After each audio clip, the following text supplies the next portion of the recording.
We're going to go straight across to Mahesh Jaising, partner, BMR Associates. And yes, we continue to focus on Budget 2016. Mahesh, a very good afternoon to you, and thank you very much for joining us on NDTV Profit today.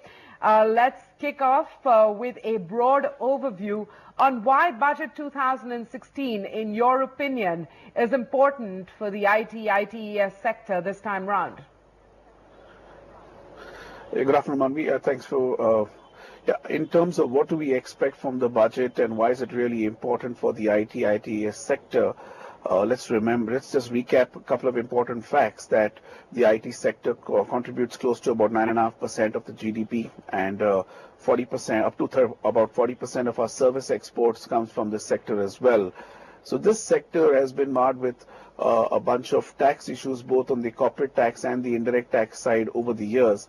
And this sector is really looking forward to important policy reform announcements as well as tax changes and announcements which will either address past disputes and contemporary debates that keep going on, and B, also provide some relief to the sector. Okay, let's talk about, the first off, the tax issues, because I think those of most interest to IT companies, to ITeS companies, and to investors in the space. And I'm going to start with direct taxes first. I mean, let's get as granular and detailed as we can. What are your realistic expectations for the sector from the budget on Monday when it comes to direct tax changes and tweaking? Sure. So direct tax again has two parts to it. One is the transfer pricing and the other is the normal corporate tax, so to speak. I will cover the transfer pricing first. So currently most of the companies that have a cost plus billing or a billing to their group entities outside India have these high-pitched transfer pricing litigations and disputes. Now, the government has, over the last 3-4 years, come out with different schemes to try and provide alternate dispute resolutions in the form of APAs, MAPs, advanced rulings and others. But what has also there as an alternate scheme is the safe harbor rules. The safe harbor rules in simple terms says that if you're doing a billing of say 100 crores to your related party outside India, the markup should be an X percentage or a Y percentage, and if that percentage is met, your tax assessments go through. The feedback from the industry, and they've been engaged with the government as well, is that the safe harbor margins are indeed quite high. They exceed 20%. They're in the range from 20 to 30%. So one expectation is to see that range of a safe harbor would come down to something that would be more palatable, and this in a way will enable companies, particularly the smaller and the medium scale ones, to be able to have a safe harbor basis of pricing to their overseas entity, which works both commercially as well as works for the tax authorities. So that's really one part on the transfer pricing side, Manvi. Okay, so let's go beyond transfer pricing under the direct tax umbrella. Again, what are you looking for?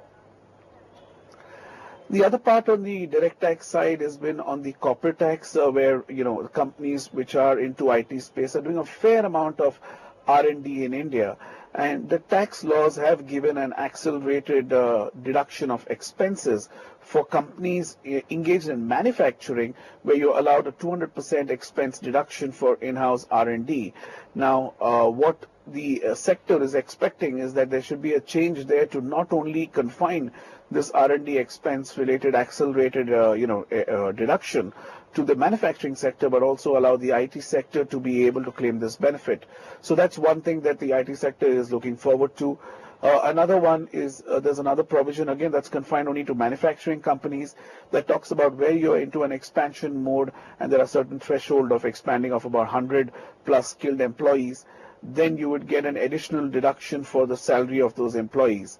So there again, the industry is looking forward to hopefully a change that will come through that extends this benefit, which is already there in the rule book, but not available to the IT sector, but to be available to the IT sector as well.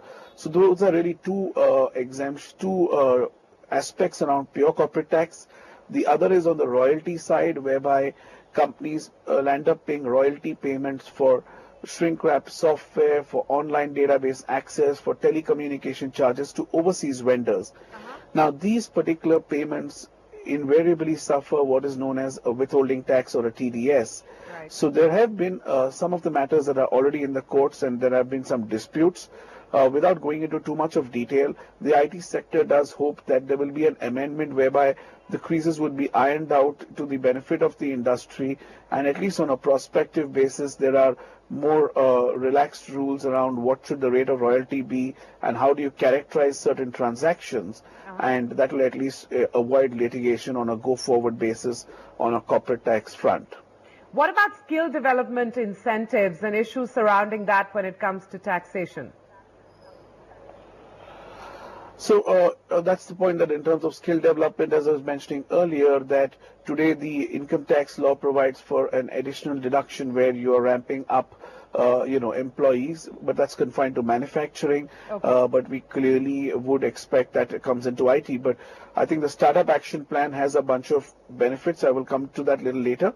But for now, on skill, I would expect that the IT industry is expecting that they do get an additional deduction for employee spends on when they do a ramp up and scaling up of operations. What are the most prickly issues from the indirect tax side? I mean, the 3 or 4 most critical prickly points, Mahesh, according to you? Yes, sure, Manu. I think on the indirect tax side, there are again 2 parts to it. One is the IT ITeS service sector, and the other is the IT manufacturing. I'll talk about the services first. So generally, the general philosophy across the world is export of services should be zero rated without a tax.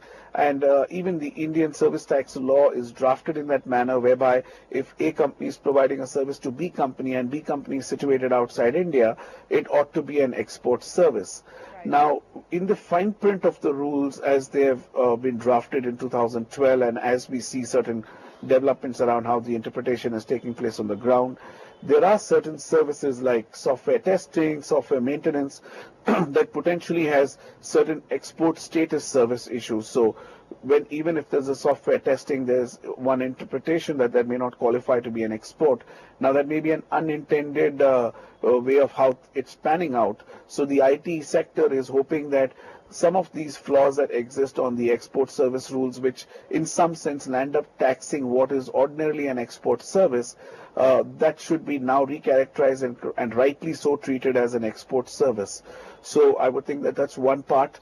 The other, which is a growing thing on the technology side, which is on cloud computing and online database, without getting into detail, there is some interpretation issues in that sector whereby export billing around those nature of services can potentially stand tax, and therefore the whole lobby and the representation that the IT industry has done and is hoping for a change is that these services as well are rightly characterized as an export. So really 2 set of services that we expect, the IT industry is expecting a change so that they do not have a tax on the export billing, because then that sort of makes India in a disadvantageous position, because a 14.5% service tax on a top line billing to an overseas entity makes us less competitive. Indeed, it does. Now, that was the IT services side of it, and I wanted to get, again, your assessment on the manufacturing, the IT manufacturing side of it, and what the industry is really seeking. Of course, we'll wrap up this conversation ultimately with a quick checklist on what is actually likely to happen, because one is hope and one is realistic expectation. But for now, let's focus on the manufacturing piece when it comes to technology and IT. Certainly. I think there's no secret that the government's project of Make in India is a very important one. And in all fairness, the government in the last year and a half in their the second budget have addressed some of the inverted duty structures on IT industry. I'll just pause here for a moment for the benefit of all of us, is that IT products, because India is a signatory to the WTO, have a basic customs duty which is exempt for about 217 items that are listed out in an information technology agreement. So in some sense, because the finished product is exempted, the components are also exempted. So unlike other industries like electronic goods, pharma, automobile, where the government has an ability to encourage a Make in India by reducing customs duty on the component side and increasing it on the finished product, in some sense the government has its hands tied in terms of being able to go the plain vanilla way, so to speak, to encourage a manufacture in India. So with that as a background, what the government has been doing and what the expectation is to continue to iron out certain creases that exist in terms of additional inverted duty credits, which in some sense got largely addressed in the last budget. Importantly, in the last budget, we also saw that the government has introduced a 1% rate of duty for mobile phones and for tablets. This 1% duty has encouraged manufacture of mobile phones and tablets in India, and in some sense it's only a start, because we know that the penetration of what is manufactured and not manufactured is a significant portion to cover. But the expectation, in short, for the IT hardware industry is that it seems that the benefits of mobile and tablets has indeed resulted in more manufacture in India, more employment benefits, and so on and so forth. And therefore, the representation and the hope is that this particular lowest rate of 1% also be extended to personal computers and other electronic devices which are for customers' use. Because even in the backdrop of Digital India, where initiatives have been taken to have a reaching the last mile, this 1% duty will not only ensure Make in India, but it will also serve the purpose of meeting the objectives under the Digital India scheme. Which is what, I'm going to rephrase my question to you, and some of the answers may already have been covered based on, the direct and the indirect tax buckets that we've approached this conversation through. But there's so many government initiatives like Digital India, Startup India. These are initiatives, Make in India, we've already touched upon that as well. These are initiatives that the government has really backed in a very high-profile manner. Given the sort of mind space that these initiatives are taking up, are you hopeful that Budget 2016 is going to focus on the IT sector, the IT ITeS sector, in a way that it's never done before?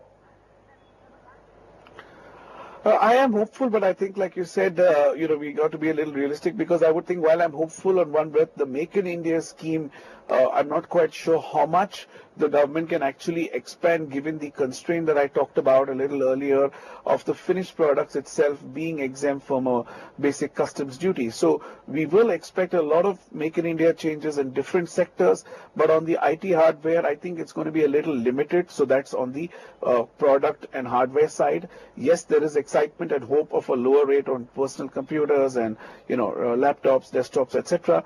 Other than that, I don't really, on a realistic basis, expect too much of changes on the Make in India side for IT hardware per se. But on the services side, clearly in the backdrop of Skill India, Digital India, I do think the government, the expectations are reasonable to go through, whether on the corporate tax side of accelerated deductions, of addressing the withholding tax issues, and on the indirect tax, really addressing some of what is probably not intended of resulting in tax costs on export billings which ought not to be taxed.